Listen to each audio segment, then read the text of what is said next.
Budget आ गया है, लेकिन कहीं ना कहीं भाजपा ने जो उत्तर प्रदेश के साथ नाइंसाफी की है वह भी नजर आ गई है। नमस्कार, आप देख रहे हैं VU1 न्यूज। मैं हूं आपके साथ अनुष्का पवार। आपको बता दें, 23 जुलाई मंगलवार को मोदी सरकार के तीसरे कार्यकाल का पहला बजट वित्त मंत्री निर्मला सीतारमण द्वारा पेश कर दिया गया है, जिसमें मुख्य रूप से आंध्र प्रदेश और बिहार दोनों राज्यों पर ध्यान दिया गया। लेकिन देश के सबसे बड़े राज्य यूपी को काफी उम्मीद थी बजट से, लेकिन यूपी को कुछ खास ना मिल सका। कोई बड़ी घोषणा नहीं की गई और खबर सामने यह आई है कि एनडीए की सीट घटने की वजह से लोकसभा चुनाव में उसका असर भाजपा का बजट पे साफ देखने को मिला है, क्योंकि बजट में यूपी को कोई नया प्रोजेक्ट नहीं दिया गया। सिर्फ रेलवे ट्रैक के लिए 3 घोषणाएं की गई है, जिसमें करीब 50 किलोमीटर दोहरीकरण और 23 किलोमीटर का ट्रिपल ट्रैक करने का काम शामिल है। न शिक्षा, न स्वास्थ्य, न पर्यटन जैसे क्षेत्रों के लिए कोई भी योजना नहीं घोषित की गई। अब आपके मन में सवाल उठ रहा होगा कि यूपी में घोषणाएं क्यों नहीं हुई। हालांकि पड़ोसी राज्य बिहार के लिए तो 58,000 करोड़ के प्रोजेक्ट की घोषणा की गई है, लेकिन सबसे ज्यादा आबादी वाले यूपी के लिए कोई भी अलग से घोषणा नहीं की गई है। इसकी 2 वजह सामने आ रही है। पहली, बिहार में अगले साल विधानसभा चुनाव है, और दूसरी, नीतीश कुमार की पार्टी जेडीयू एनडीए की तीसरी सबसे बड़ी पार्टी है, इसलिए जेडीयू बीजेपी पर दबाव बना रही थी, या तो बिहार को विशेष राज्य का दर्जा दिया जाए या फिर विशेष पैकेज। तो वहीं बीजेपी को उनकी बात माननी पड़ी।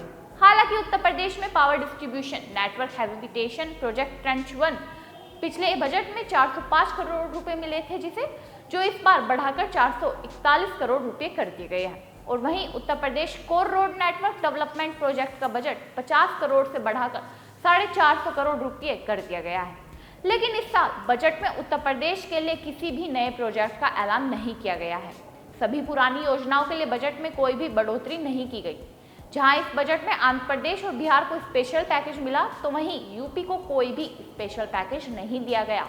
जो केंद्रीय योजनाएं पहले से चली आ रही थी, उन्हीं को बजट में रखा गया है। मोदी सरकार की फ्लैगशिप योजना में शामिल स्वच्छ भारत मिशन का बजट 1978 करोड़ से बढ़कर 4246 करोड़ कर दिया गया है। इसी तरह प्रधानमंत्री आवास योजना अर्बन के भी बजट में बढ़ोतरी की गई है। इसे 19,900 करोड़ से बढ़ाकर 23,000 करोड़ कर दिया गया है। अगर रेलवे की बात करें तो यूपी में रेलवे के लिए कोई भी बड़ी योजना का ऐलान नहीं किया गया।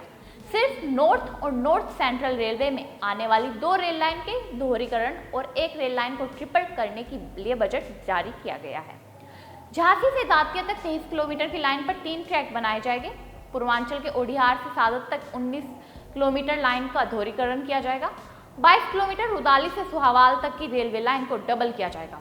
आगरा मेट्रो प्रोजेक्ट के लिए 550 करोड़ का प्रावधान है। Delhi Meerut region rapid transistor system project के लिए 1405 करोड़ से घटकर 153 करोड़ कर दिया गया है। Delhi Ghaziabad Meerut national rapid transfer system project के लिए 1045 करोड़ का प्रावधान किया गया है। स्वास्थ्य पर्यटन इंफ्रास्ट्रक्चर को लेकर किसी भी नई योजना का ऐलान नहीं किया गया है। एक बात, शिक्षा के क्षेत्र में प्रदेश की यूनिवर्सिटी का बजट का जिक्र मिलता है। इसके अलावा इलाहाबाद म्यूजियम के बजट का जिक्र भी है। हालांकि पिछले बजट से इस बार कोई बदलाव नहीं किया गया है। पिछले बजट में 50 लाख रुपए थे, जो इस बार भी उतने ही हैं।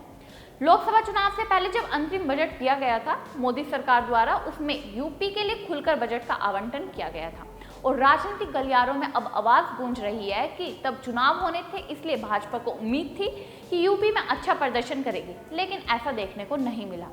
जहां बिहार, आंध्र प्रदेश को स्पेशल पैकेज मिला, तो यूपी को नहीं मिला, जिसे कहीं ना कहीं योगी सरकार की सफलता ना होने को भी माना जा रहा है, क्योंकि जनता तो वोट विकास के नाम पर देती है।